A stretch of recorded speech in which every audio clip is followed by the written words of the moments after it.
هي أبحاث ودراسات يجريها المعهد التقني لتنمية الزراعة الصحراوية ببشكرة حول مشتقات التمور خارج دجلة نور التي تشكل 50% من إنتاج الجزائر، ومنها ما يعرف بالمجدقلة أو الكرباعي التي باتت مستخلصات منها محل طلب وطني وحتى خارجي.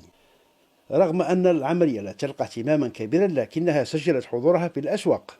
احنا عندنا المجدقلة أي القرباعي كاين اللي يسميها الكنتيشي، ما كانتش عندها أهمية بالنسبة لنا نهائيا. هذا خرجنا منها السكر حاليا راه مطلوب داخل الجزائر وخارج الجزائر. الفول السوداني هذا دبس التمر مع الفول السوداني حتى هذا مطلوب كمية كبيرة وخرجناه غير السنة.